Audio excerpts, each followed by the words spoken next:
ಮಾಡಿದ್ದೇನೆ ಎಂದಲ್ಲ, ಎದುರಿಗಿರುವವರ ಮುಖವಾಡದ ಬಣ್ಣ ಎಡವಿದಾಗಲೇ ತಿಳಿಯುವುದು, ಸರಿಯಾಗಿ ನಡಿಬೇಕು. ಅದು ಪ್ರೀತಿಯಾಗಿ ಅಥವಾ ನಂಬಿಕೆಯಾಗಿ, ಸಹನೆ, ಎಲ್ಲದಕ್ಕೂ ಒಂದು ಅಂತ್ಯ ಇದ್ದೇ ಇರ್ತದೆ. ದುಡುಕಿ ನಿರ್ಧಾರ ತೆಗೆದುಕೊಳ್ಳಬೇಕು. ಕೈ ತುಂಬ ಕೆಲಸ, ಕಣ್ತುಂಬ ನಿದ್ದೆ ಇದ್ದವನೇ ನಿಜವಾದ ಆತುರದ ನಿರ್ಧಾರ ಬದುಕನ್ನು ಬೆಂಕಿಗೆ ತಳ್ಳುತ್ತದೆ. ಅರಿತು ಮಾಡುವ ನಿರ್ಧಾರ ನಂಬಿಕೆ, ತಾಳ್ಮೆ ನಿಮ್ಮಲ್ಲಿದ್ದರೆ ಅದರ ಫಲ ಮುಂದೊಂದು ದಿನ ಸಿಹಿಯನ್ನು.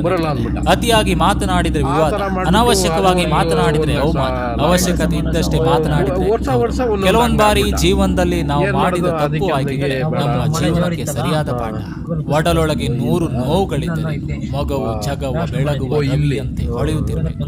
ನಾವು ಆಡುವ ಮಾತು, ಮಾಡುವ ಕೆಲಸ ಆತ್ಮಸಾಕ್ಷಿ ಪ್ರಮಾಣ ಪತ್ರದ ಅವಶ್ಯಕತೆ ಇಲ್ಲ. ಎಲ್ಲ ನನ್ನ ಪ್ರೀತಿಯ ಸ್ನೇಹಿತರಿಗೂ ನಮಸ್ಕಾರ. ನಿಮ್ಮೆಲ್ಲರ ಜೊತೆ ಮಾತಾಡ್ಲಿಕ್ಕೆ ಇದೆ ಆಗಸ್ಟ್ 11ರಂದು ಲೈವ್ ಬರ್ತಾ ಇದ್ದೇನೆ. ಸೊ ನಿಮ್ಮೆಲ್ಲರ ಪ್ರೀತಿಗೆ ನಾ ಚಿರಋಣಿ ಅಂತ